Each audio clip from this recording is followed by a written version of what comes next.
Muy buenas tardes, jóvenes.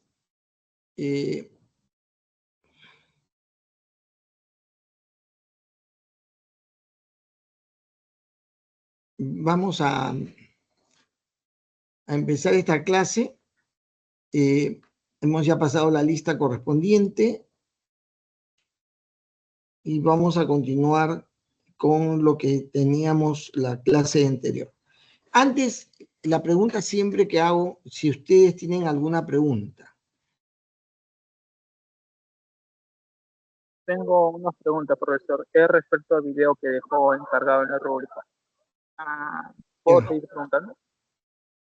Tienes que levantar la mano para darte la palabra. Levanta la mano, Tim, primero, y luego yo te doy la palabra. Así es la lógica. Muy bien. A ver, sigue hablando, Percy. Ya, ahora sí. Respecto al video que está encargado en la rúbrica, podemos usar herramientas de apoyo, como ya sea láminas o un PPT pequeño en Zoom, o quizás una pizarra para que se entienda mejor el tema, o en el tiene que ser nosotros hablando del tema introductorio del tema. Sí. Escuche. El video tiene que estar lo mejor presentado posible. La obligación que de todas maneras en algún lado, en una esquina, en algún sitio, se muestre su rostro hablando. Pero utilizar ayudas gráficas, presentación, PowerPoint, está muy bien. No, al contrario, eso hace que el video sea mucho mejor. Tienen que verificar que los videos se estén grabando bien. Cuando se sube a YouTube, debe estar en condición de público para evitar que no se pueda ver de comienzo, ¿no? Un segundito.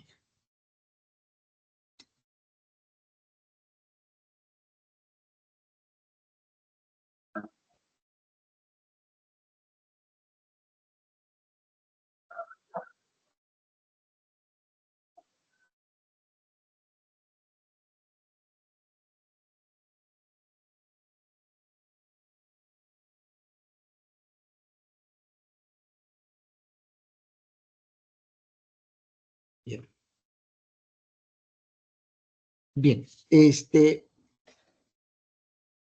vamos entonces a continuar con la clase, si no hubiera otra pregunta. ¿Puedo hacer una pregunta más, profesor? Sí, levanta la mano, te repito, levanta la mano. Sí, dime. Disculpe, me confundí. ¿Hay un orden de vestimenta respecto a las posiciones con los videos?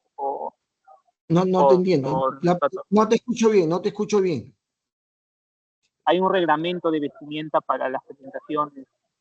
¿Hay un reglamento de qué? De vestimenta, o sea, corbata, camisa. Tiene que ser, normalmente cuando usan un video es formal, porque va a estar presentando algo que va a salir al público en general. El video es una presentación temática hacia el mundo entero, No está dirigido al profesor ni a sus compañeros de estudios, sino se publica en YouTube, de tal manera que entonces uno se presenta formalmente, da su nombre, soy Percy Palacios, estudiante de la Universidad de Ingeniería, voy a explicarle sobre este tema. Y explicas.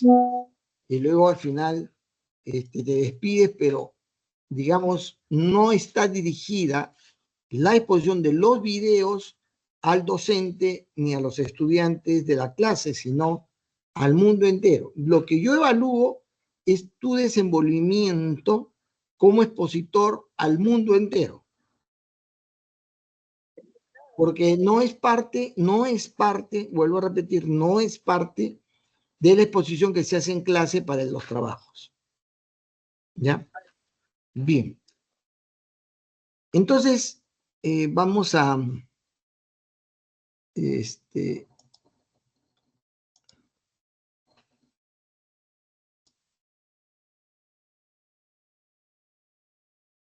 bien.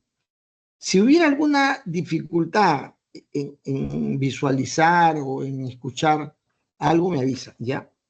Entonces,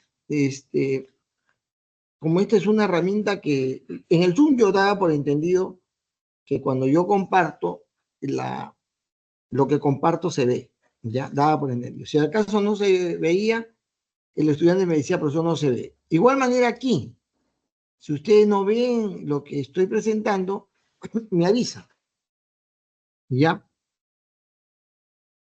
Bien, vamos entonces a reempezar este tema con la materia que nos acoge, que es la teoría y ciencia de sistemas. Vamos a poner una primera parte, pero antes de empezar siempre hay una calificación que debo poner con los estudiantes que están presentes. Y entonces siempre lo pongo en el orden que aparecen en mi visualización de las personas, ¿ya?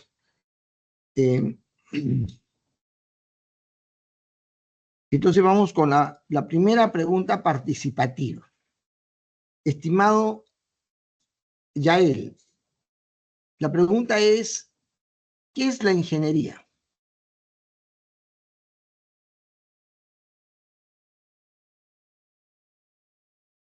También una presentación, ¿no? ¿Sí? Yael, ¿estás ahí? En ingeniería es el uso de técnicas, de sistemas complejos para resolver un problema. Este,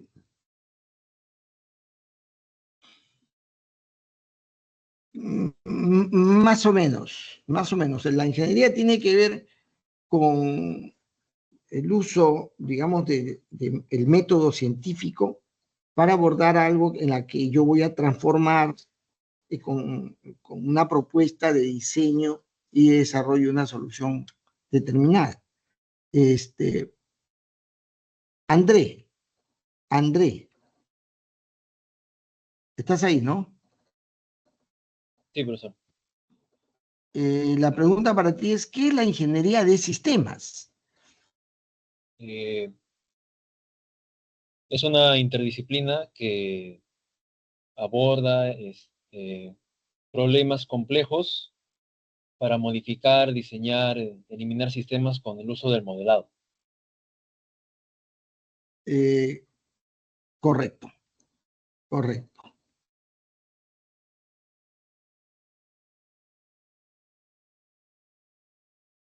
Y estimado Percy,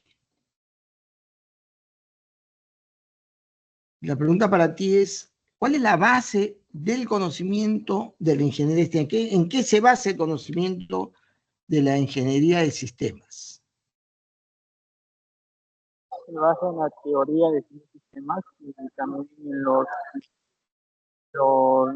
podría decirlo como el enfoque sistemático del uso de No te escucho bien, ¿podrías acercarte al micrófono? se basa más en la teoría de sistemas y también un poco en cómo nosotros podemos solucionar problemas mediante nuestros conocimientos ya aprendidos, usarlo como herramienta para solucionar problemas complejos. Ya, fíjense, la base de la ingeniería de sistemas es el modelado matemático, son las matemáticas, y en este caso el modelamiento matemático, ¿no? ¿Qué se espera hacer cuando se acabe la carrera, cuando tú acabes la carrera, estimado Yael? ¿Qué piensas? ¿En qué te vas a desempeñar?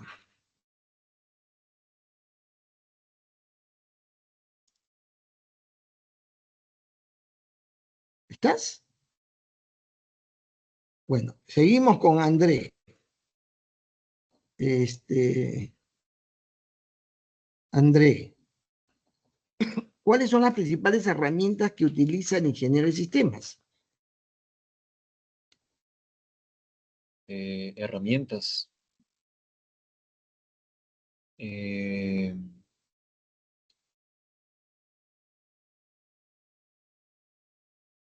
Bueno, el modelado ya no contaría porque ya se mencionó. Sería...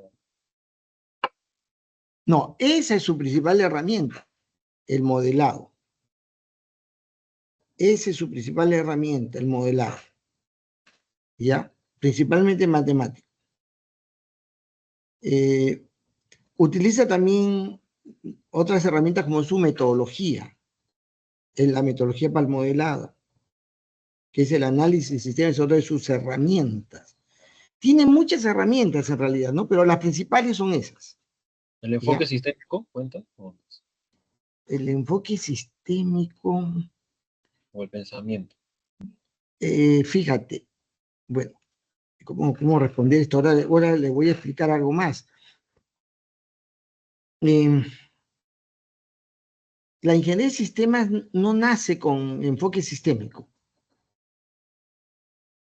o enfoque de sistemas, menos con el pensamiento de sistemas. No nace así. Hoy día se toma ese aspecto, pero es el marco general que se tiene para el abordamiento de los problemas complejos, ¿no? Es el marco general. No es una cosa instrumental, sino es el marco general, ¿no? Es decir, yo les he mencionado que soy cristiano evangélico, ¿correcto? Pero ser evangélico no es una herramienta, pero sí me da el prejuicio de las cosas y de las personas, ¿sí o no? Me da un prejuicio. Yo, por ejemplo, no creo que castigar el cuerpo sea una buena práctica religiosa. Ese prejuicio, ese juicio que yo tengo, se debe a mi condición evangélica protestante. Que castigar el cuerpo para hacer creer que eres santo es erróneo, es equivocado, es nefasto incluso. ¿No? Ese me da el marco, pero no es una herramienta. El ser evangélico no es una herramienta, el enfoque evangélico no es una herramienta, es solamente un marco general de entendimiento. Mi herramienta fundamental como evangélico es la Biblia, esa es mi herramienta de pensamiento, razonamiento, ¿no? Es decir, el pensamiento de sistemas es un marco general, ¿ya? Y sobre ese marco utilizas diversas herramientas. Eso hay que entenderlo de esa manera. Bien.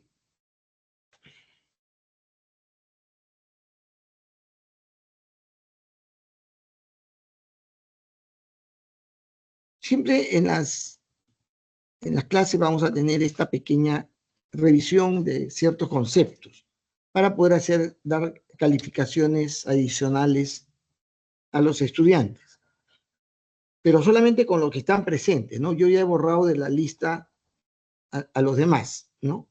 Que están ahí conectados aparentemente, pero no se le ve.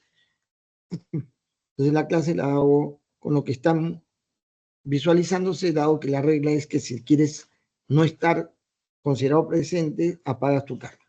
Muy bien.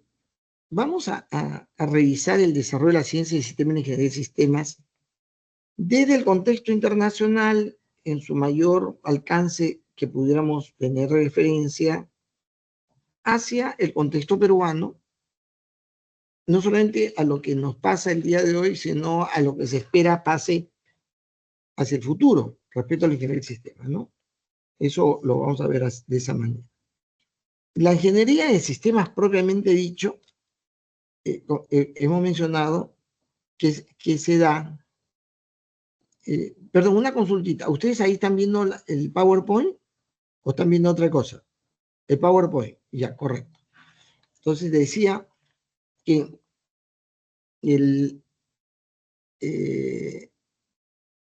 la ingeniería de sistemas nace en la Segunda Guerra Mundial, estrictamente en la Segunda Guerra Mundial. Y eso significa que, dada la guerra, existe una aparición, aparece en la guerra, algo que se le va a llamar ingeniería de sistemas. ¿Qué cosa es eso que se le llama ingeniería de sistemas? Es el trabajo que realizan un grupo de especialistas de diferentes especialidades, dicho ese paso, para resolver un tema complejo. Diversos especialistas hacen un trabajo conjunto, es decir, hacen un trabajo interdisciplinario para que un tema complejo pueda ser resuelto. La guerra tiene que ver con la defensa, con el ataque, en fin, con las estrategias, con la construcción de artefactos de guerra. ¿Ya? Y para poder llegar a esa elaboración se utiliza el modelado matemático. ¿Ya? Es decir, para formular un nuevo sistema o mejorar el que ya hay, o dejarlo de lado, lo que yo hago es eso que tengo que ver, que es algo muy complejo, trato de modelarlo matemáticamente y formular un sistema, un nuevo sistema, un cambio de sistema, etc. A eso se le llama ingeniería de sistemas. ¿Está bien? Eso no debe haber duda. No es una carrera, no es una profesión. Es una manera de resolver un problema interdisciplinariamente. Eso tiene que estar claro para ustedes, que estudian la profesión de ingeniería de sistemas. Eso no significa que no puede ser una profesión, ¿sí o no? Eso no significa que no puede ser una profesión. Pero quien no tenga la profesión y trabaja interdisciplinariamente, haciendo uso del modelado, principalmente matemático, y resuelve proponiendo un sistema o una mejora de un sistema, ¿qué cosa hace? Ingeniería de sistemas, ¿sí o no?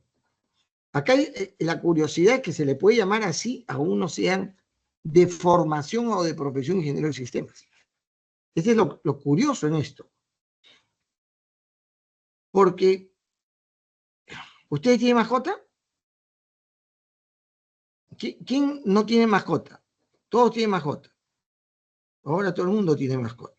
Bueno. El asunto es que mi vecina tenía su mascota y le salió un bulto. Fue al veterinario, pagó su platita, porque cobran caro los veterinarios. Y el veterinario le dijo, parece ser un tumor, pero que no tiene mucha, hay que sacarlo, ¿no?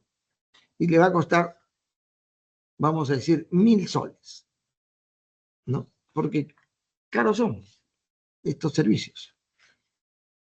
Entonces mi vecina dijo, ya, vamos a ver, vamos a ahorrar. Si no hay mucho riesgo, está bien. El asunto es que vino a su casa, le dieron algo a la mascota se durmió, quedó privada, y luego ellos con una navaja bien afiladita, bien desinfectada, le abrieron en el lugar donde supuestamente está el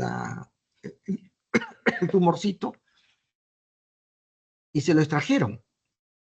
Y pum, lo cortaron, lo sacaron. Lo cosieron a la mascotita y listo. Entonces, al poco tiempo se murió la mascota. Le dio una infección horrible. Se murió la mascota. La actividad que realizó la vecina era una actividad de veterinaria.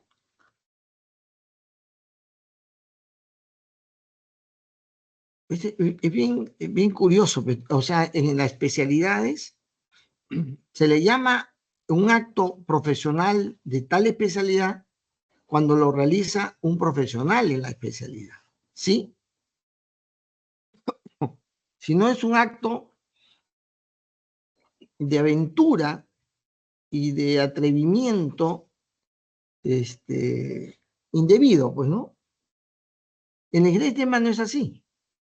Quien hace un trabajo interdisciplinario, modelando para formular una propuesta de sistemas, está haciendo ingeniería de sistemas. No necesita el título. ¿Ya? ¿Está claro eso? Sin embargo, nosotros, los ingenieros de sistemas, los que nos formamos en ingeniería de sistemas, cuando hacemos un trabajo, hacemos ingeniería de sistemas siempre. No ocasionalmente, sino lo que tratamos de hacer es siempre trabajo interdisciplinario con el uso de modelado. Eso es lo que debe comprenderse bien, ¿ya? Bueno, Segunda Guerra Mundial aparece ese tema, ¿no?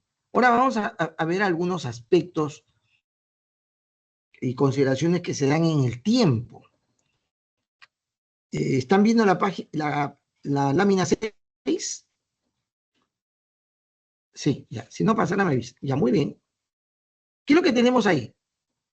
En esta entrada hacia la historia de la ingeniería de sistemas. En primer lugar, el antecedente más alto, la teoría y ciencia de sistemas. No estoy hablando de la ingeniería de sistemas, no la ciencia de sistemas, la teoría y ciencia de sistemas. Nos trasladamos a un antecedente muy antiguo que tiene que ver con la manera como los seres humanos, las personas, los especialistas, querían entender mejor la realidad, ¿no? Y desde el inicio del ejercicio de pensar la realidad, se va a producir un dilema. ¿Se hace de esta o de esta otra manera? ¿Qué hago yo primero? Miro individualmente cada parte de algo, de un problema, de una situación, de un sistema, o lo miro de manera completa, total. ¿Cuál es el mejor camino que me lleva a poder entender la realidad correctamente? ¿Cuál es el mejor camino? Y esto es algo que se discute para algunos, y así fue durante la época clásica, se pensó que la mejor forma es que esa realidad separarla en partes elementales, y concentrarme en el entendimiento de eso elemental, y a partir de él ir comprendiendo y entendiendo el todo. Lo cual no era así posible, pero bueno, esa fue la premisa original. Con los años, no, pero algunas culturas, algunas corrientes, algunos personajes en la historia, consideraron que más bien era mejor mirar primero el todo, y del todo ir desprendiendo los aspectos constitutivos de dicha realidad. Esto fue siempre un dilema. Entonces, y eso lo hemos tenido presente hasta el día de hoy. Hasta el día de hoy se tiene esa idea, esa posibilidad, o todo o en parte. Y una reflexión muy interesante es que estamos hablando de tantos siglos atrás. Hesíodo y Platón van a discutir este tema. Porque Hesíodo piensa que la realidad tiene una constitución característica que se comparte con los componentes, los elementos que participan de dicha realidad, ¿no? Es decir, yo digo, Lima está nublada, Lima tiene un clima frío, ¿no? Digo eso. Es decir, yo tengo apreciaciones genéricas de una realidad que también puede ser percibida de manera individual. Cada particularidad va a sentir que esa característica de la realidad le es propia, le es cercana. Hesíodo tiene esa idea, esa percepción, que conociendo la realidad completa, un ámbito determinado, yo puedo ir sacando elementos, aspectos, que tienen, que explican cada aspecto dentro de dicha realidad, porque sus características generales son compartidas por todo aquel que pertenece a dicha realidad. Entonces, si yo me voy a la selva, ustedes van a ver que en la selva, la gente de la selva tiene una manera de hablar, tiene un dejo, ¿sí o no? Y yo puedo decir, esta persona es de la selva, ¿sí o no? Al toque uno se puede encontrar, lo entrevistan, pues, a este jugador de la U, ¿cómo se llama? De delantero, no me acuerdo ahorita su apellido, y al toque, la forma de hablar, te das cuenta que es de la selva, pues y es una característica que uno puede observar en general de dicha realidad. Lo que dice Hesiodo es eso, que en el entendimiento de las características generales de un ámbito determinado, estamos encontrando características de pertenencia a cada componente de dicha realidad. Por otro lado está Platón, ¿no? Si bien no es el autor de esta idea de pensar y luego soy, la idea es que la realidad es una articulación de la mente. Es decir, yo razono la realidad y hago de ella una imagen mental. Y ese entendimiento mental le llamo realidad, tu realidad, ¿no? Cada uno tiene una visión de la realidad porque hace un esquema mental de dicha realidad propia. No es la misma, ¿no?, de uno que del otro. El razonamiento, el entendimiento, el juicio previo te da una muestra, una caracterización abstracta de una realidad que no necesariamente igual a la realidad misma, pero tienes una idea completa de la realidad, ¿no? Platón entiende eso. Tú no ves la realidad de manera individualizada, independiente de cada elemento, cada componente por sí solo, sino es la realidad en su conjunto. En el siglo XIX se produjo una experiencia, ¿no?, 19 y 20, interesante. Es que surgió esta corriente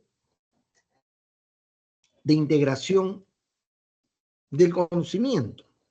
Me pareció la idea de que era posible que el ser humano pudiera tener acercamientos apropiados a diferentes áreas del conocimiento, ¿no? Y uno de los personajes que se reconoce en ese sentido es Alexander Bogdanov, ¿no? Bogdanov es un personaje interesante y él en su tectología va a plantear una idea de integración del saber, ¿ya? Él fue un científico, también fue filósofo, además se conoció mucho por sus escritos poéticos, fue novelista, también era un tipo muy formado, muy conocedor del tema de la física, era también economista y por último formó parte de la Revolución Rusa, revolucionario. Y la propuesta que tenía, porque ya en esa época aparecía como una cierta intencionalidad importante, fue unificar todas las ciencias sociales, conjuntamente con el dominio cognitivo de la realidad y también los elementos que podrían dar una explicación a la realidad biológica y física. Unificar ciencias sociales, las ciencias cognitivas, ciencias biológicas y las ciencias físicas en una búsqueda de articulación de la realidad, porque de esa manera el ser humano podría afrontar su realidad de manera apropiada, ¿no? Bueno, él planteó para esto, para esta unificación, construir un sistema o sistemas de relaciones. Es decir, si uno observaba la realidad, encontraba que posiblemente los elementos, los aspectos considerados en dicha realidad eran distintas, de distinta naturaleza, pero la manera como se relacionaban eran muy parecidas o eran similares o iguales. Entonces decía, acá hay sistemas que se establecen para relacionar dicha realidad, ¿no? Y esos principios de organización de la realidad podrían ser declarados universales y que subyacen en diferentes tipos de sistemas y que permitirían al pensador, al científico, tener un mejor abordamiento, más claridad cuando se quiera entender la realidad, ¿no? Bogdanov es ¿cómo se diría? Un precursor de la transdisciplinariedad, de la capacidad que tiene un ser humano para poder abordar y conocer, dominar, tener dominio de diferentes materias, ¿no? Y con ello acercarse a la realidad. El estudio de sistemas va a tomar, digamos, inicio, fuerza, poco antes de la Segunda Guerra Mundial. La idea es los sistemas de ingeniería, aparece así. Dentro de la ingeniería, los ingenieros construyen sistemas de ingeniería. Eso aparece antes de la Segunda Guerra Mundial. También tomó gran importancia porque no era posible ver ciertos tipos de problemas si no fuera por el trabajo interdisciplinario. El trabajo interdisciplinario tomó relevancia, importancia. Y también cuando, digamos, el ejercicio disciplinario se aplicaba a cierto conjunto de ámbitos, se encontraron que existían, se evidenciaban analogías o isomorfismos en el funcionamiento de cierto tipo de fenómenos o de problemas o de sistemas, principalmente cuando se observaban los sistemas biológicos, ¿no? Que tenían como característica principal que eran complejos y abiertos, complejos y abiertos. O sea, los sistemas biológicos son considerados sistemas abiertos porque interactúan necesariamente con el ámbito donde se encuentran para poder tener una condición digamos, de pronóstico positivo. En su relación se establecen los mecanismos que le permitan la subsistencia, la sobrevivencia, su protección, etc. Entonces, es ahí donde se toma conciencia de entendimiento interdisciplinario en la que se producen condiciones y características analógicas o isomórficas, ¿no? En los sistemas biológicos que son abiertos y complejos.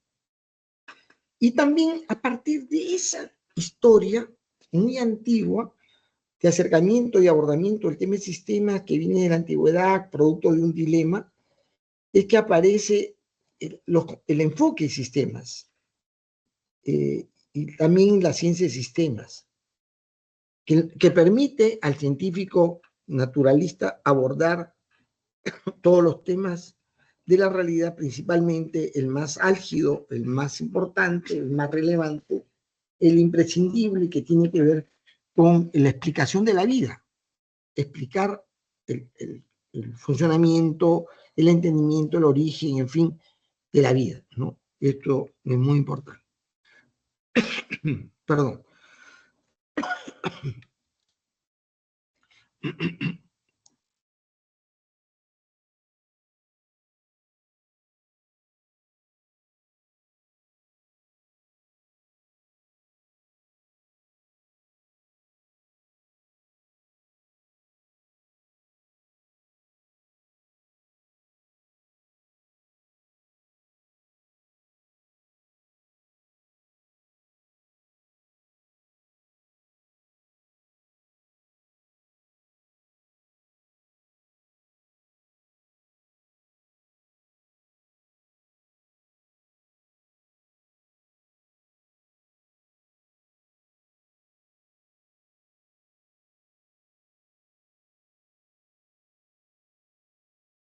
Disculpen, estoy medio maluco, así que estoy tratando de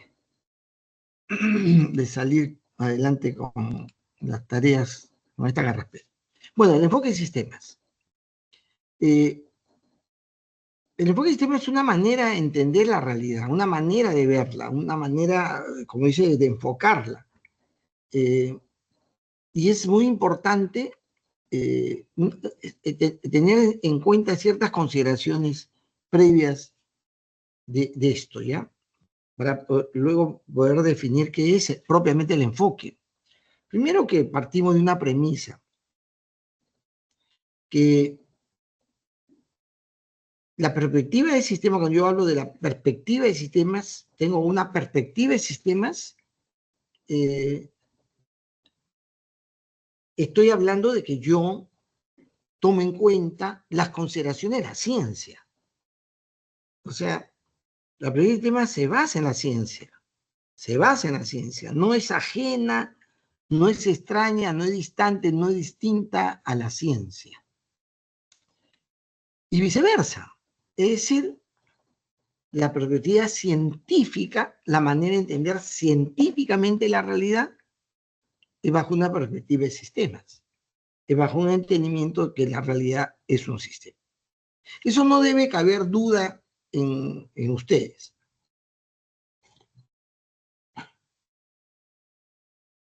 Que ciencia moderna, ciencia de sistemas, es lo mismo.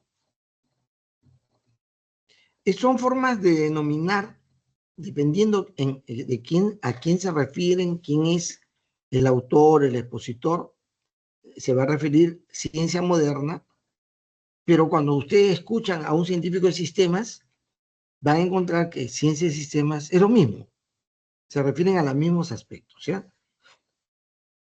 Ahora, lo que pasa es que el científico de sistemas tiene conciencia más explícita de que los principios sobre los cuales él se basa está sustentado en el hecho que lo que quiere ver, analizar, estudiar, es un sistema.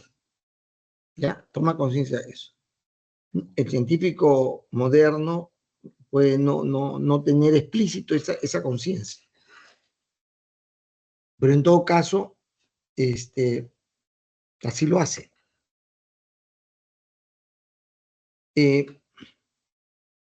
Ambas han surgido también y han evolucionado con una conectividad epistemológica.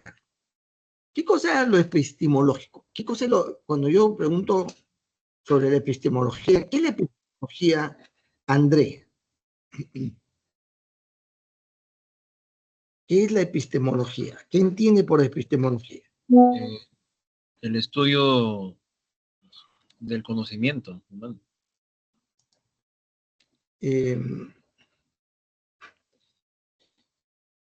No, fíjense, a veces no es tan simple. La epistemología es la ciencia del conocimiento. Son el estudio de las reglas que están dadas, las consideraciones que se dan para acercarnos a conocer la realidad de la ciencia del conocimiento. ¿Ya? Es decir, sobre la base, qué principios yo desarrollo mi aprehensión de la realidad. Entonces, habla de principios epistemológicos, son aquellos principios que permiten poner las consideraciones que son necesarias para que dicha realidad sean entendidas de manera apropiada. Entonces, los elementos que dan base a cómo entender la realidad desde el punto de vista de sistemas o entender la realidad desde el punto de vista de la ciencia tienen una conexión epistemológica, es decir, esos principios son similares, son casi iguales. Entonces, y han estado desarrollándose, evolucionando en el tiempo de manera muy interconectada. Y esta premisa tiene que ver con que el mundo se entiende, se asume que está compuesta por totalidades, hay totalidades que yo puedo enmarcar. Y estas totalidades son gobernadas por principios, en la que a la vez, en la que dichas totalidades persiguen una finalidad determinada, donde es inevitable que esa realidad tiene un alto grado de incertidumbre o bajo grado de incertidumbre como factor característico. Es decir, el mundo tiene totalidades que están gobernadas por principios y persiguen una finalidad, pero siempre hay una consideración de incertidumbre frente al comportamiento de dicha realidad. Un sistema estudiado desde la perspectiva de sistemas, un sistema que yo estudio debe tener su propia identidad. Puedo yo identificar la identidad. Por lo tanto, puedo delimitarlo. Pero haciendo eso, identificando su identidad y delimitando, no puedo creer que ha escapado o deja de pertenecer al entorno donde pertenece, donde está, ¿no? De donde aparece, donde surge. Se dice también que bajo un cierto grado de variabilidad, varía, mantiene un estado estable. Es decir, en un sistema, en el mundo real, hay condiciones, ¿no? Que muestran lo que es, lo que yo observo. Lo puedo identificar, puedo delimitarlo, pero siempre pertenece a un sistema mayor. Además, se transforma, cambia, varía su valor, y eso se le llama estado estable. Los sistemas suelen tener estados estables. Pero teniendo estado estable, no estático, ojo, tiene variabilidad, pero en cierto rango. Yo puedo decir que está en estado estable. Tiene también capacidad de adaptarse, de ir cambiando para adaptarse y lograr en su momento un alto grado de integridad con el mundo que lo rodea. El enfoque de sistemas se puede y debe aplicar en cualquier ámbito del conocimiento y de la realidad, en cualquier ámbito, ¿ya? No está restringido a un ámbito en particular. No se trata solo de tener una perspectiva amplia, como se pensaba antes, en la que se tomaba en cuenta todos los aspectos importantes, relevantes, que están involucrados en la realidad que yo observaba, sino que se va a concentrar a esta realidad, a todo lo involucrado en esta realidad. Lo que nos interesa, nos concentramos en la interacción que hay entre los componentes que están en dicha realidad observada, los componentes. Pero me interesan las relaciones que hay. Y además aplico ciertos principios, llamados principios de sistemas, para poder darle un entendimiento cabal a dicha realidad. ¿Ya? Bien, un momentito, por favor, un momentito.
Disculpe. El frío me está matando, caray. Bueno, el enfoque de sistemas, entonces, es aquella manera de entender la realidad, de enfocarse en la realidad, que toma en consideración todos los aspectos relacionados al problema, al sistema, al fenómeno que yo deseo estudiar. Toma en cuenta todos los elementos, todos los aspectos relacionados.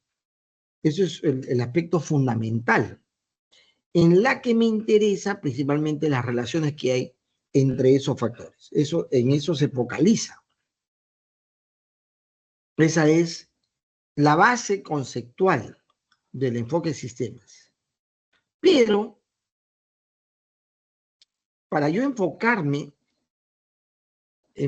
la realidad como sistema, yo debo, en primer lugar, esa realidad, desarrollarla, describirla como si fuera un sistema. Entonces, si es un sistema, ¿qué es un sistema? ¿Qué es un sistema? Percy, ¿qué es un sistema? Sistema es un conjunto de componentes que está interrelacionado con el fin de poder solucionar problemas complejos o quizás eliminar si es necesario. Mezclado. Fíjate, yo ahora le voy a explicar sobre qué base yo describo la realidad. Yo voy a tomar en cuenta, si yo digo tengo enfoque de sistemas, se llama enfoque de sistemas, ¿por qué? Al mirar algo, una realidad, yo debo tener una comprensión amplia de todo aquello que involucra esa realidad. ¿Está bien? Eso es lo básico. Pero esa referencia a la que yo hago tiene que seguir las pautas que establece la definición de un sistema, porque si lo miro como un sistema, significa que estoy viendo un sistema. ¿Y qué es un sistema? Y eso es lo primero que yo debo establecer. Es un conjunto de componentes, en primer lugar. Y no digo elementos, porque elemento y componente es totalmente distinto. Un elemento es algo que tiene vida propia, es independiente de cualquier otra cosa, es un elemento. Mientras componente, como su nombre lo dice, compone algo, es parte de algo, tiene una función dentro de algo. Por eso, la definición correcta de sistemas es conjunto de componentes, no es conjunto de elementos. ¿Ya? Luego, yo digo que es un conjunto de componentes que están relacionados entre sí, como ustedes les han enseñado antes, pero están relacionados en una arquitectura de orden. No es meramente una relación, sino es una relación que establece una definición arquitectural. ¿Qué cosa es una arquitectura? Ustedes escuchó que hay ahora el tema de las especialidades que son arquitectos, los arquitectos, ¿no? ¿A qué se le llama arquitectura, André?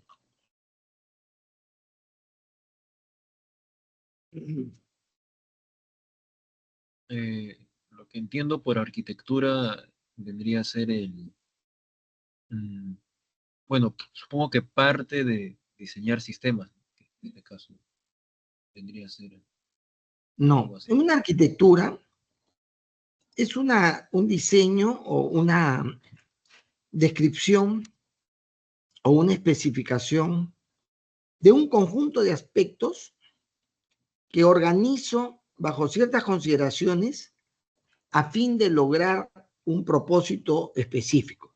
Puede ser estético, puede ser de funcionamiento, puede ser de ubicación. Un plano arquitectural es el diseño que va a tener algo, un puente, una casa, una ciudad. arquitecturar es bajo un propósito determinado ver cómo deben estar ordenadas las cosas para lograr ese propósito. Eso se llama arquitecturar.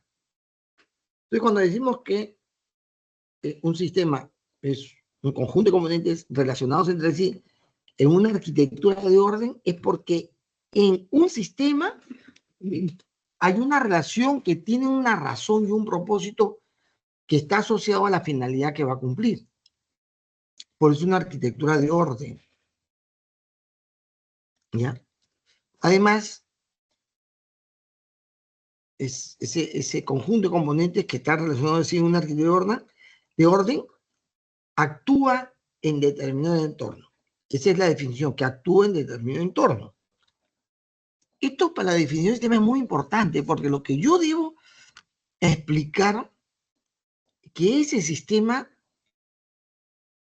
¿en dónde va a actuar? ¿Bajo qué condiciones actúan? Yo tengo un enfoque de sistema, yo tengo que describir cuáles son los componentes, cómo se relacionan esos componentes para arquitecturar algo que va a tener un propósito, y voy a también a decir en qué ámbito opera, en qué ámbito funciona. Esto es muy importante, porque gran parte de la característica del sistema no depende de él mismo, sino del entorno en que le rodea. Podemos tener similaridad de sistemas, pero son totalmente distintos dependiendo del entorno. Usted algún día se va a encontrar con un colega que se llama ingeniero de sistemas de la César Vallejos. ¿Ya? Se va a encontrar. Usted termina la carrera, se va a encontrar con un joven de vuestra edad que ha acabado en César Vallejos. ¿Correcto? Tienen la misma denominación, son jóvenes recién egresados. ¿Está bien? Pero son personas distintas, con formación diferente, con capacidades diferentes, ¿sí o no? Usted va a poder abordar un problema complejo de la organización para su planeamiento, la gestión de su proceso, para la adopción de la calidad, para establecer los sistemas de seguridad, etc. Usted va a tener esa capacidad. El de la César Vallejos va a tener capacidad para hacer un software. ¿Ya? Usted también va a tener esa capacidad, pero va a tener una capacidad más amplia. Dependiendo en dónde ha sido su entorno de desempeño, ese sistema, el sistema egresado, va a diferenciarse del egresado de César Vallejo, se va a diferenciar del egresado UNI, porque han estado en entornos distintos, ¿sí o no? Usted ha sufrido más que él, usted va a tener casi canas, ya por poco va a tener canas. Él no, ¿no? Usted va a tener ojeras, él no. Él va a estar un rostro lúcido, va a estar un poco, digamos, gordito, bien comido, bien descansado. Usted va a estar flaco, todo pálido. Son dos entornos distintos, en la que uno no le han exigido mucho y usted se ha visto sacrificado a trabajar hasta de madrugada, fin de semana. En fin, él va a estar queriéndose casar y enamorar. Usted no. Usted va a querer hacer su profesión.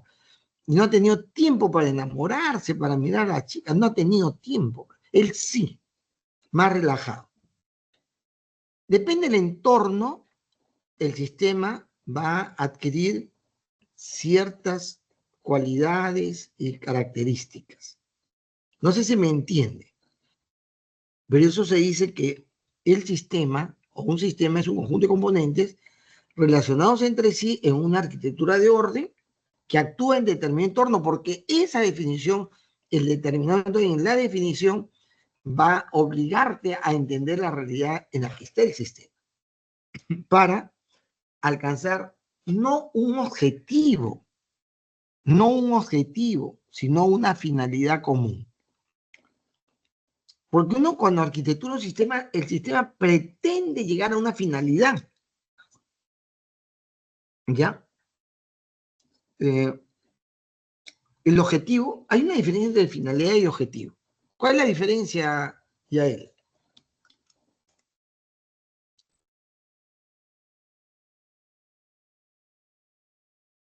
Finalidad es a lo que se quiere llegar y objetivo es lo que tienes desde el principio marcado para una meta. A ver, una finalidad es algo que es consustancial a algo, ¿sí o no? Tiene un propósito por el cual ha sido creado o ha surgido, ¿correcto? Hay una finalidad. Digamos, si yo agarro una taza y la observo, yo puedo identificar la finalidad de la taza. Usted va a decir, claro, la taza es para colocar un líquido normalmente caliente para poder cogerlo de la asa, porque las tazas normalmente tienen asas, y poder tomar de una manera pausada, ¿no? Tiene ese propósito, ¿no? Su origen es para tomar cosas calientes. A veces se usa también para tomar cosas frías. Pero yo, cuando lleno mi termo de agua, cojo el bidón de agua, vacío en mi taza y de ahí lo traslado a mi termo, a mi calentador de agua. Uso la taza con el objetivo de trasladar el agua del bidón a el calentador. ¿Esa es la finalidad de la taza? No, no. La finalidad de taza es que yo tome algo caliente ahí. Pero lo puedo utilizar o no con un objetivo distinto. Sí. La finalidad no la va a cambiar. Que yo la utilice solamente para trasladar líquido de un lugar a otro, no. Yo puedo usar una taza, a veces he usado taza de plástico para que el pozo del jardín, que se acumule el agua con la lluvia, yo retire el agua porque no hay sumidero, retiro el agua y la tiro al jardín. Uso la taza para desalojar el agua que se ha empozado en el jardín. ¿Está bien? ¿Esa es su finalidad de la taza? No, esa no es la finalidad de la taza. La finalidad de la taza es que yo tome un líquido caliente con ella. Esa es su finalidad, para eso ha sido diseñada, construida, para eso tiene una arquitectura de orden. Pero lo puedo utilizar como un objetivo pasajero, digamos, circunstancial. El objetivo es algo que uno se propone y que lo puedes abandonar el objetivo. Hay estudiantes que ingresaron a la facultad a Ingeniería de Sistemas con el objetivo de estudiar computación. Hay gente que ingresó a sistemas para estudiar computación. Querían ser programadores. Muy bien. Pasado el tiempo se dan cuenta que no era así. Esto no sí, te enseña programación, pero no es para que seas programador. Y entonces, ese objetivo lo cambiaron. Ya no quieren ser programadores. Quieren ser ingenieros de sistemas, modeladores de sistemas. ¿Ya? Hay otros que no, que ese objetivo que tuvieron se ve frustrado y se cambian de carrera y se van a ingeniería de software. Entonces, mantienen el objetivo, pero cambian de espacio, cambian de lugar, cambian de ambiente para poder lograr lo que ellos quieren hacer. El objetivo puede cambiar, pero la finalidad no cambia. La finalidad nunca cambia, porque las cosas han sido hechas, establecidas con un propósito o una finalidad que se mantiene a pesar que no cumplas en algún momento esa finalidad y lo uses como un objetivo particular temporal. ¿Está claro? Entonces, los sistemas tienen finalidad, O sea, condiciones que se mantienen en el tiempo, independientemente de las circunstancias. Y termina la definición diciéndose que, ¿no?, el conjunto de componentes, que el sistema es un conjunto de componentes relacionados entre sí en una arquitectura de orden que actúa en determinado entorno para alcanzar una finalidad común y que normalmente posee capacidad de autocontrol y regulación. Es decir, los sistemas se regulan, se controlan, mantienen un estado estable. Esta es la definición. Si me han captado bien, es que la definición de sistemas es el marco general sobre el cual, cuando yo tengo un enfoque de sistemas, lo utilizo para que, de acuerdo a esas pautas, a ese marco, yo pueda describir un sistema determinado. Entonces, si yo quiero describir desde el enfoque de sistemas, ¿no? Primero hay que tomar en consideración todos los aspectos relacionados. Pero si yo quiero describir el sistema, yo tengo que decir, bueno, este sistema que es, no sé, el computador donde estoy trabajando, yo primero describo qué componentes tiene. El computador es una pantalla que tiene incorporado, porque es all-in-one, creo que es all-in-one, ¿no? O sea, todo en uno. Es una pantalla más o menos de 50 centímetros de diagonal. Es una pantalla que tiene una alta resolución, capacidad de medio tera de almacenamiento. No, este tiene tera y medio de almacenamiento. Y entonces esa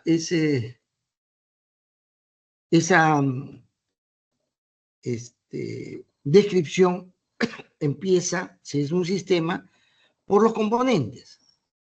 Y luego, si yo tengo enfoque de sistema, tengo que decir cómo esta se relaciona. Cómo se relaciona en una arquitectura que constituye el computador. Yo tengo que hablar de su arquitectura von Neumann, ¿no? Describir la arquitectura von Neumann que tiene la computadora, en general todas las computadoras.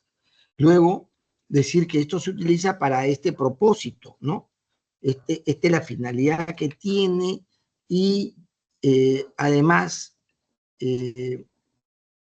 mantiene ciertas condiciones, ¿no? Ciertas condiciones de funcionamiento, de energía, consideraciones, básicamente eso, ¿no? De energía y de estabilidad de corriente.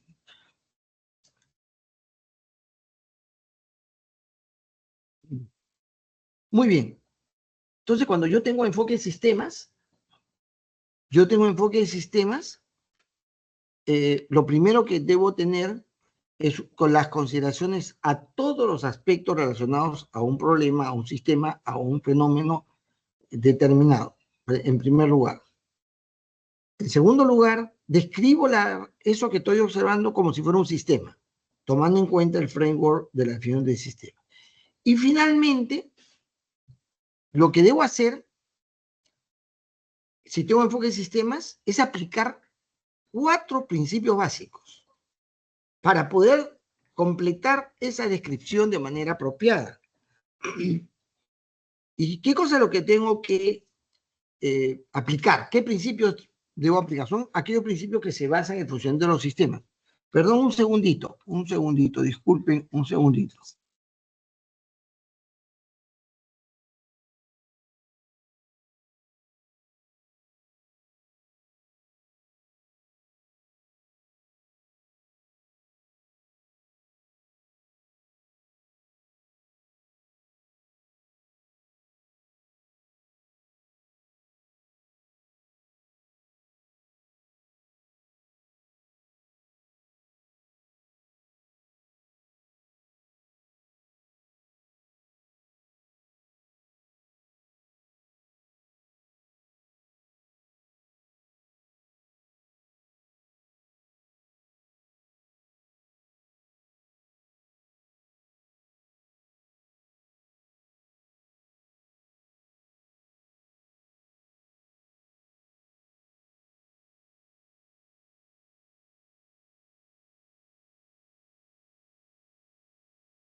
Disculpen. Bueno, decía, una vez que yo he descrito el sistema como un sistema, yo lo que hago luego para evidenciar que tengo enfoque de sistemas en lo que estoy describiendo, debo aplicar principios. ¿Qué principios se aplican? El primer principio se llama principio de subsidiariedad, que es muy fácil de recordar. Dice que ningún sistema es completo en sí mismo. Ese es un principio. Ningún sistema es completo en sí mismo. ¿Esto qué significa esto? Que la realidad que vivimos es parte de otra más grande. Siempre estamos en lo que observamos, no está solo, no está independiente, no está aislado. Siempre es parte de algo mayor. ¿Ya? Siempre es parte de algo. No está completo. Completo sería si lo describimos, lo analizamos como parte de ese todo. Pero no hacemos esto porque necesitamos entender un sistema que está delimitado, que tiene una identidad propia, pero pertenece a un ámbito mayor. ¿Está bien? Entonces, el principio dice que ningún sistema es completo en sí mismo. Cuando lo observo, ¿no? Cuando yo observo el sistema, el sistema observado no es completo en sí mismo. Siempre hay algo más. Siempre hay algo más. Va a depender cómo yo lo delimito con el propósito de tener un entendimiento correcto, apropiado, acotado a lo que me interesa. Entonces, eso de que no es completo, sino que hay algo más, va a depender el alcance de su entendimiento de lo que usted quiere entender. Si yo le digo a usted me ha observado ya, me ha escuchado, yo soy un sistema. El profesor Daniel ya no es un sistema, ¿sí o no? Y yo podría decirle a usted que me describa. Y usted me puede decir, bueno, el profesor Danianos es un profesor canoso, es un profesor que tiene lentes, es corto de vista, va a decir es trigueño, color latinoamericano, color peruano, como dicen los españoles malcriados, cacaceno, ¿no? Color caca. Así no dice. Usted puede describir cómo me ve, dice, así es el ingeniero Llanos. Si me ve físicamente, va a añadir, porque así como usted me está describiendo, es parte del sistema, es parte del sistema. El sistema de Daniel Llanos es eso, correcto. Pero es solamente una parte, no está completo. Porque cuando usted me vea, cuando yo le tome el examen, va a decir, ay, había sido bien chato. Y va a completar esa visión de sistemas del profesor con algo más, porque no fue una descripción completa. No, lo que usted estaba describiendo no es sistema completo. Necesitaba completar diciendo, es chato. ¿Correcto? Y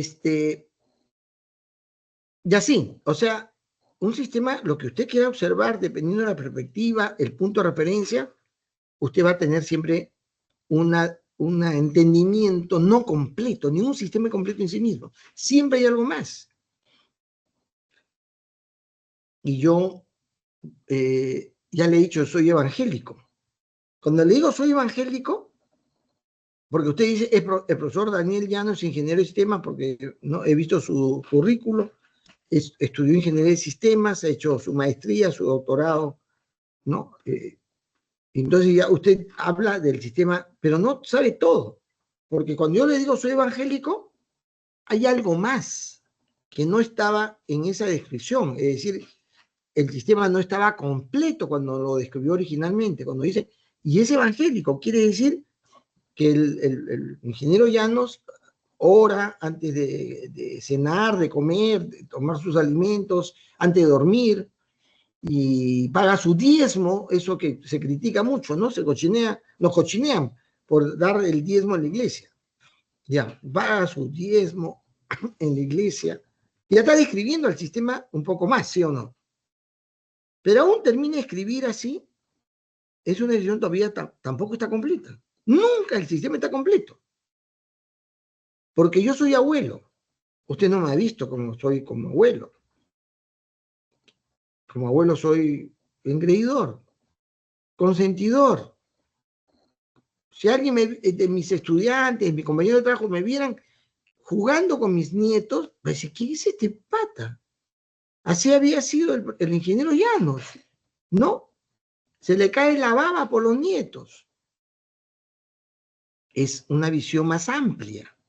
Es decir, la descripción original no estaba completo, pero tampoco sigue estando completo.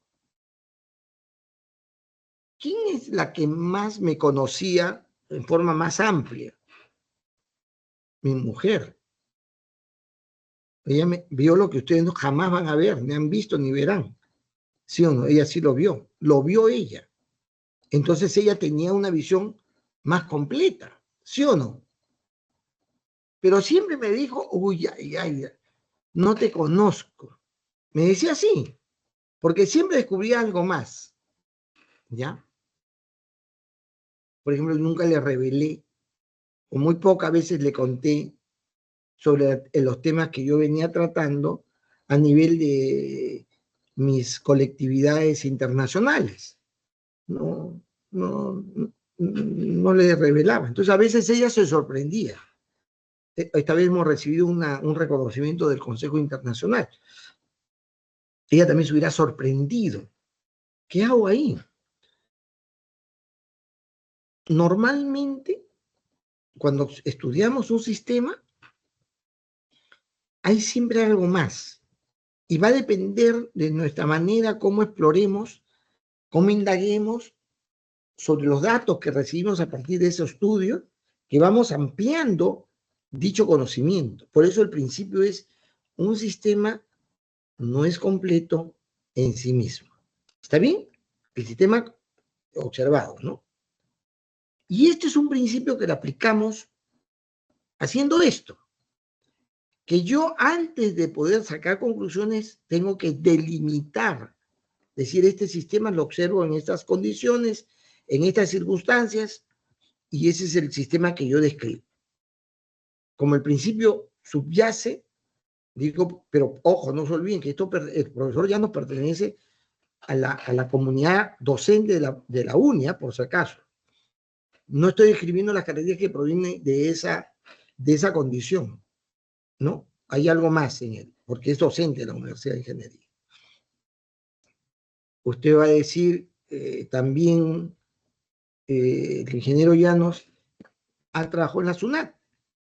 Entonces, su manera de entender el comportamiento social, socioeconómico, responde a esa condición, pero no lo estoy describiendo. Cuando yo describo un sistema aplicando el principio de la subsidiariedad, lo que debo aclarar siempre es sobre qué ámbito he hecho el estudio y las características responden a qué entorno, a qué cota de entorno, porque siempre va a haber algo más. Y eso también, el segundo aspecto que obliga el principio de la subsidiariedad, es que yo debo estar permanentemente mejorando mi comprensión de los sistemas, permanentemente. Jamás voy a decir, este es un problema, esta es una situación, este es un sistema que lo conozco plenamente, totalmente, jamás. Jamás, porque siempre hay algo más. Nunca el sistema está incompleto en sí mismo, siempre hay algo más. ¿Está claro eso? El segundo principio se llama el principio de la interacción, que dice, también es muy sencillo, los componentes de un sistema interactúan y se influyen mutuamente. Todos los componentes del sistema, no es posible, bajo este principio, no interactuar. Si eres parte del sistema, interactúas. Acá este principio te obliga a poder, cuando tú presentas un trabajo que tiene enfoque sistemas, aplicando el segundo principio, te obliga a decir cómo se dan esas influencias.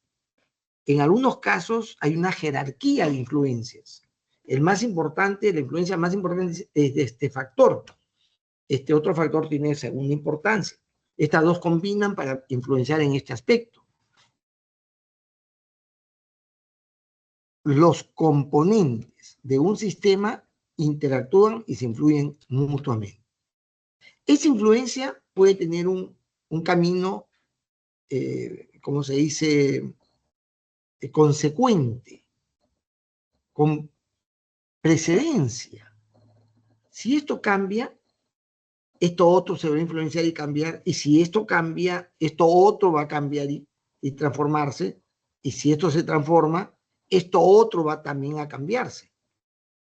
Es decir, yo tengo que establecer cómo se dan las interacciones y de qué manera se producen los procesos producto de estas interacciones. En mi enfoque de sistemas yo tengo que incluir eso, la articulación de las influencias que hay en los componentes. El otro principio se llama el principio del determinismo. Este es un tema interesante, curioso, que haya un principio de determinismo, porque la ciencia de sistemas nace de la idea de cuestionar el determinismo clásico, para irse a una idea de pensamiento, ¿cómo se dice?, basado en la incertidumbre y en la probabilidad, en lo estocástico. Entonces es poco determinístico. Pero sin embargo hay un principio llamado determinismo, que dice, todo fenómeno que actúa en o a través de los sistemas es resultado de causas definidas y cambiantes. Definidas y cambiantes. Entonces, todo lo que sucede en un sistema obedece a causas. Y mi trabajo, cuando yo cuando hago un estudio de sistemas con enfoque de sistemas, yo debo identificar cuáles son las características más importantes del sistema y qué los causa. ¿Qué causa su origen? ¿Qué causa su característica? ¿Qué causa su transformación, su cambio? ¿Ya? El principio de determinismo te lleva a descender eso. Ahora, lo que sucede en un sistema es resultado de causas definidas, pero también causas claras y definidas, pero también que cambian. Y entonces en algún momento determinado, ciertas características del sistema, sus causas ya no son las mismas, son otras. Porque cambian. O ciertas características del sistema ha cambiado porque también las causas han cambiado. Y sucede también que dadas las mismas causas, no siempre sucede el mismo resultado en un sistema. Porque hay cambio en la arquitectura del sistema. Entonces, cuando yo aplico el principio de determinismo para darle un enfoque al sistema, lo que tengo que hacer es describir cuáles son las características más importantes del sistema y qué los causa. Para eso, el ingeniero de sistemas repite y repite, insiste en repetir, ¿por qué?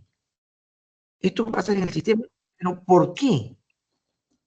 Ojo, las consideraciones del por qué están dadas por el hecho de que yo debo, en mi enfoque de sistemas, explicar la razón por la cual se presenta tales, especialmente las características más relevantes. ¿Ya? Principio del determinismo. Y por último, con eso acabamos, el principio de equifinalidad. ¿Qué dice el principio de equifinalidad? Que todos los componentes, medios y acciones en un sistema ayudan a alcanzar su finalidad. ¿Ya? Es decir, en un sistema todo está vinculado a cumplir con la finalidad, esa finalidad que no se cambia a pesar que puede el sistema ser utilizado con un objetivo distinto en ciertas circunstancias, pero su finalidad no se cambia, al menos que la estructura del mismo sistema se transformara. Pero, entonces, en virtud de ello es que decimos que todo contribuye a alcanzar la finalidad. Este es muy importante el enfoque del sistema porque lo que pasa es que acá hay un criterio de valor, se llama de valor. es que las cosas contribuyen a que la finalidad se logre hacer. ¿Cómo se da esto? ¿Cómo se explica esto en cada aspecto? Pues esto se debe explicar considerando esa contribución. ¿Cuánto? ¿No? Hay cosas que no tienen valor porque no están contribuyendo en lo más importante, en la finalidad. El concepto de valor se ha surgido también en sistemas. ¿Qué cosa es valor? Es todo aquello que permite que la finalidad se cumpla. Todo aquello que le da una contribución al cumplimiento de la finalidad. Y yo puedo decir, ¿esto le da valor o esto no le da valor? ¿Ya? Esto le da más valor, este le da menos valor. Depende de su contribución al cumplimiento de la finalidad. ¿Ya?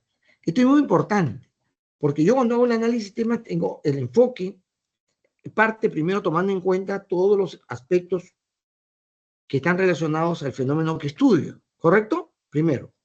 Segundo, describo la realidad bajo un framework, un marco, que es la definición de sistemas. La describo como si fuera un sistema con la definición de sistemas, ¿correcto? Y tercero, yo aplico los principios para deducir ciertas consideraciones para que mi trabajo con enfoque de sistemas quede explícito a dónde pertenece el sistema, qué más le falta, porque el principio, no lo pongo así, pero el principio dice que siempre hay algo más, no está completo en sí mismo el sistema. ¿De acuerdo?